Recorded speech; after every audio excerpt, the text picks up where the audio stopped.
Hi, this is Walter Weesey with Yellowstone Country Fly Fishing. This is my weekly Montana Guide Flies fly tying video.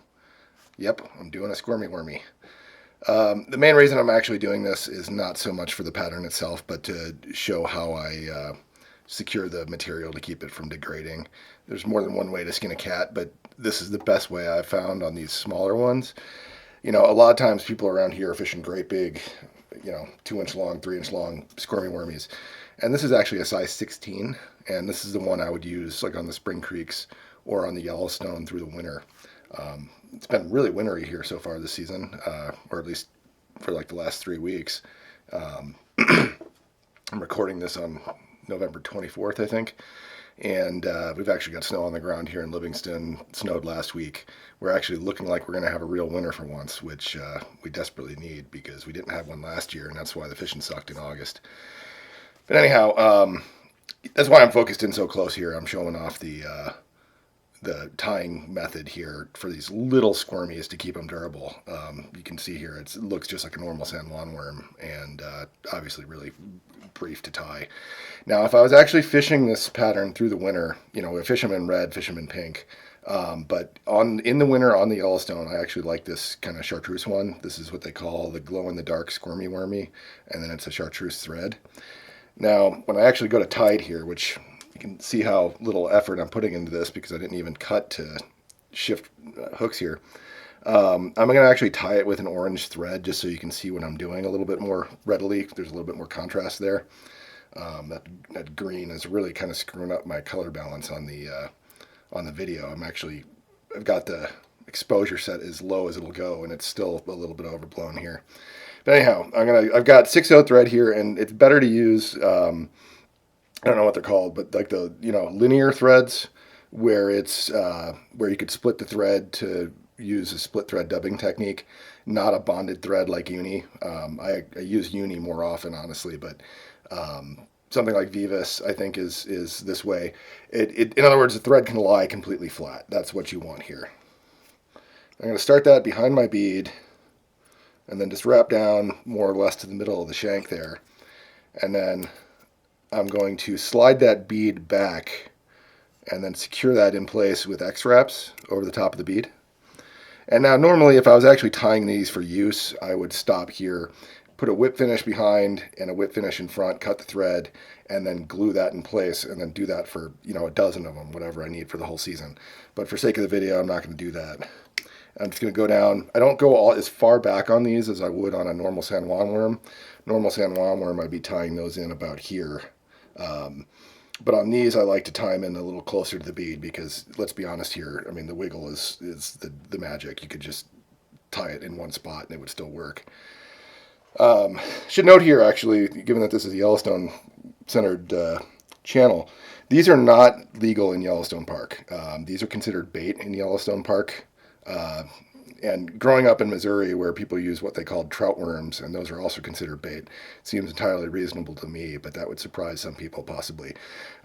Natural bait is, natural bait, and then this is what's considered artificial bait. There's basically no soft plastic in Yellowstone Park, so if you're going to fish worms in Yellowstone Park, they got to be traditional San Juans. But anyway, I'm going to come in here, and I'm actually going to measure out.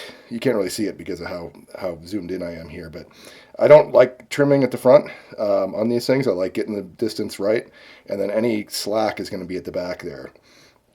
And then what I'm going to do here, and this is really the key, I'm going to have that held kind of on my side of the hook shank, and then just a very gentle wrap over the top, and then one more. And you notice I'm not tightening this at all. I'm just kind of using the thread wraps to sort of hold that. And then I'm going to grab both ends there and kind of lift up. And this is about the only time I have any tension on that material. And I'm going to take my thread, go in front of that tie-in point there, and wrap back over it. And you can see that's how I'm pinching that in place. It's not that thread that's over the material. It's actually the thread that's on the hook shank here going back into the material that's actually going to hold that in place. And I find that the key, this is really the key of the video. I find that does not, number one, it holds in place pretty well, and number two, it doesn't cut the material as readily as tight wraps over the top. All right, and then I'm going to go forward here, and like I said, I'd whip finish here, cross over, whip finish again for durability's sake. And I could have done that, but like I said, I'm just doing this for the demonstration of the video. And then I've got that material, again, not quite all the way to the eye here, and they're going to do basically the same thing. And now I don't stretch this material like this. I'm just kind of bringing it forward. In fact, I'll have a little bit of slack there. You can see how that's going to still be moving. And again, that's because I find that it's when things are tight is when you cut the material. And so I don't pull it tight. I'm going to lean that kind of on my side of the hook shank again here. And again, 1, 2 loose wraps. Kind of use my fingers to get it positioned here. And then bring the front end back. And that's when I'm going to go kind of up to the hook eye here. To sort of bind that into position. And you can see there, like that doesn't want to move now. That's actually bound in pretty well, but the material is not cut. All right, and then I'm going to whip finish. And then that's going to be it. Short one this week, but, well, we're hosting Thanksgiving, so I don't have any time.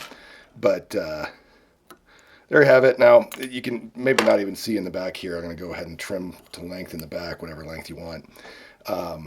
But as you can see there, that's kind of got what amount to pinch wraps on the hook shank to actually bind in that material. And it'll move a little bit. That's not going to be as tight as if I was using, normal thread wraps or if I was actually wrapping that material up the hook shank. But I do it like that because there's only the 2 failure points.